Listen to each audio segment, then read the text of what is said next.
Assalamu alaikum. Donc, dans cette vidéo, je vais répondre à des questions qui ont été posées par une de mes étudiants, chercheurs, qui suivent mes vidéos. Donc, la question, premièrement, elle concerne les vidéos que j'ai présentées sur l'algorithme récus-simulé ou bien la méta-heuristique récus-simulé. Et spécifiquement, ça concerne la solution initiale, l'algorithme glouton et la température initiale dans l'algorithme récus-simulé. Très bien. Donc, je vais commencer premièrement à citer la question qui a été posée par le chercheur, l'étudiant-chercheur. Donc, bonjour. Premièrement, pourriez-vous me dire, est-ce qu'on peut démarrer l'algorithme de récus-simulé avec une solution non réalisable? Très bonne question. La deuxième partie de la question est, pouvez-vous m'expliquer pourquoi et qu'est-ce qu'on appelle heuristique glouton? Troisièmement, je ne comprends pas pourquoi c'est important la température initiale. Très bien. Donc, premièrement, merci pour ces questions qui sont très intéressantes. Ce sont de très bonnes questions. Pourquoi? Parce qu'elles touchent vraiment le principe de l'algorithme récus-simulé, c'est-à-dire la sémantique de l'algorithme. Et c'est très important que l'étudiant comprenne le sens du principe de l'algorithme à utiliser n'importe quel algorithme. Lorsqu'il veut utiliser un algorithme, c'est important que l'étudiant comprenne son principe de fonctionnement. Ou bien, c'est-à-dire la sémantique du fonctionnement de l'algorithme. Pourquoi? Parce que s'il va comprendre très bien le principe, il pourra, c'est-à-dire, premièrement, l'adapter à sa problématique, c'est-à-dire, il peut résoudre son problème, ou bien son thème, la problématique de son thème en utilisant cet algorithme, donc il peut l'adapter parce qu'il comprend bien le principe. Deuxièmement, il peut apporter des contributions, des changements, des propositions parce qu'il comprend le principe. Parce que si on ne comprend pas le principe, on ne pourra pas l'adapter, c'est-à-dire on ne pourra pas vraiment le programmer, réussir à le programmer et avoir des résultats voulus. Et troisièmement, on peut pas faire, et aussi on ne peut pas faire des contributions, c'est-à-dire des changements, apporter des changements, bien des améliorations dans l'algorithme. Donc vraiment ces questions sont bonnes, ça montre que l'étudiant, il a compris le principe et il a ces soucis-là que je vais essayer d'éclaircir. Très bien. Mais franchement, c'est-à-dire ces soucis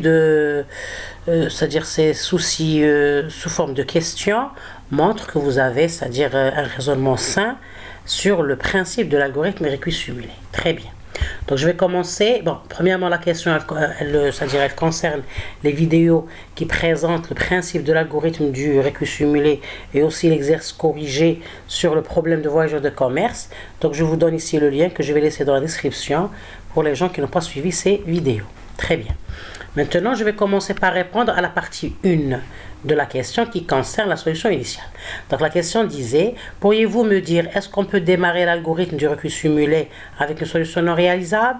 Donc la réponse est la suivante. Premièrement, une solution initiale peut être prise au hasard dans l'espace des états possibles. C'est-à-dire que la solution initiale, on dit initiale, c'est avec laquelle on démarre ou bien on commence l'algorithme, parce que c'est un algorithme itératif. Que veut dire itératif? On va générer des solutions au fur et à mesure dans le processus de l'algorithme jusqu'à atteindre une solution optimale ou bien une solution approximative ou bien approchée. Bien. Donc, cette solution initiale doit appartenir à l'espace réalisable ou bien on l'appelle domaine de solution. Ou bien même on l'appelle l'espace admissible. OK? Donc, vous voyez, c'est ça la condition pour l'algorithme récus-simulé. Il faut que la solution initiale appartient à l'espace de recherche ou bien à l'espace réalisable ou bien domaine des solutions. Pourquoi je dis ça? C'est en partant du principe de résolution d'un problème d'optimisation en utilisant le récus-simulé. Je l'ai déjà cité dans l'introduction aux méthodes d'optimisation en disant cela. Le contexte de la résolution d'un problème d'optimisation en utilisant une méthode d'optimisation comme le récus-simulé. Donc le principe général de toute méthode ou bien algorithme de résolution d'un problème d'optimisation comme le récus-simulé est l'exploration de l'ensemble des points admissibles du problème. Donc on appelle ça l'ensemble admissible ou bien le domaine de solution ou bien c'est-à-dire le domaine réalisable. Donc la construction d'une suite de points pour arriver ou atteindre la solution optimale qui appartient à l'espace de recherche. Donc L'espace de recherche, comment on l'obtient? On l'obtient, je l'ai déjà expliqué dans des vidéos précédentes, c'est l'ensemble des points qui, c'est-à-dire qui forment l'intersection des différentes contraintes du problème d'optimisation. L'essentiel, l'espace de recherche, c'est l'espace qui contient les points sujets d'être des solutions. C'est des points réalisables, c'est-à-dire il valide les contraintes du problème d'optimisation. Toutes les contraintes ou une partie. Dans notre cas, c'est-à-dire la résolution du problème d'optimisation, c'est de trouver un point qui valide toutes les contraintes. C'est le point optimal. Des fois, on n'arrive pas à le trouver parce que, à cause de la complexité, ou bien à cause de l'explosion combinatoire, par exemple, dans le cas d'un problème d'optimisation combinatoire. Donc, qu'est-ce qu'on fait? On se contente d'une solution approchée ou bien approximative en utilisant une méta-heuristique comme le requis simulé. L'essentiel, le principe général, c'est l'exploration de l'ensemble des points admissibles, les points réalisables. Et dans cet espace-là, on va essayer de construire d'une façon, c'est-à-dire itérative, une suite de points pour arriver ou atteindre la solution optimale ou bien approximative. Donc, et c'est sûr, il faut un commencement. Le commencement, c'est la solution initiale. Il faut partir d'un point. Il faut commencer à partir d'un point. Bon, le choix du point, il y a plusieurs stratégies.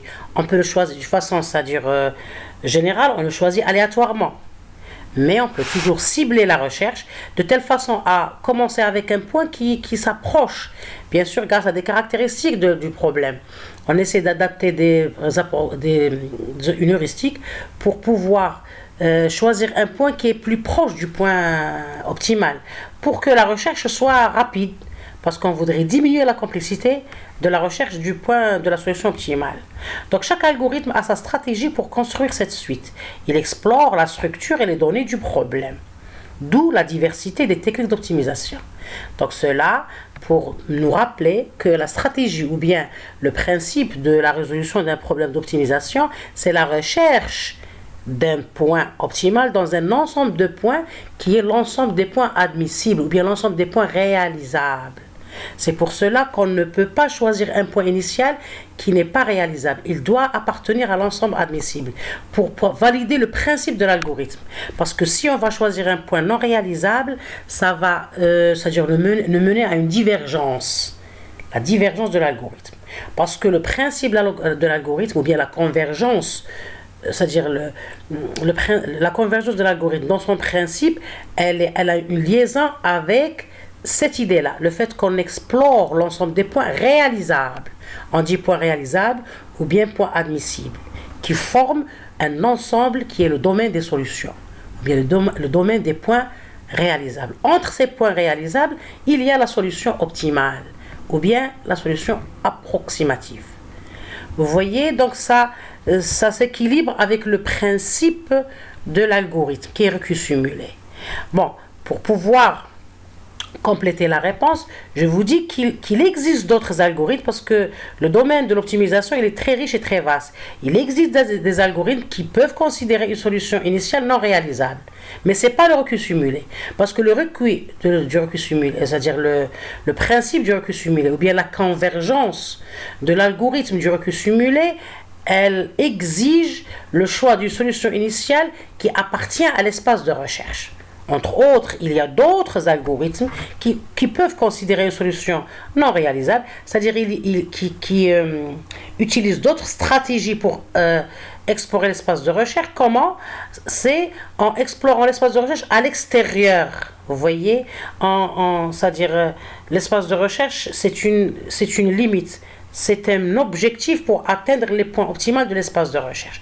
Donc, on va converger vers les points optimaux dans le domaine admissible de l'extérieur du domaine. Donc, qui dit de l'extérieur, c'est-à-dire en considérant les points en dehors, qui n'appartiennent pas à l'ensemble admissible. Donc, c'est des points non réalisables. Ça, c'est le principe des algorithmes qui peuvent considérer une solution initiale. Entre autres, je cite des méthodes qui sont très utilisées, surtout actuellement. C'est-à-dire la recherche le reconsidère, c'est des méthodes classiques, mais la recherche scientifique les reconsidère dans quelques types de problématiques. Ce sont les méthodes des points extérieurs. C'est-à-dire, qui dit extérieur, ça s'adapte avec ils sont à l'extérieur de l'espace de recherche, en dehors de l'espace de recherche. Donc, qui dit à l'extérieur de l'espace de recherche, c'est-à-dire c'est des points qui ne sont non réalisables. puisqu'ils n'appartiennent pas à l'espace de recherche. Parce que les points réalisables appartiennent à l'intérieur de l'espace de recherche. Les points non réalisables appartiennent à l'extérieur de l'espace de recherche.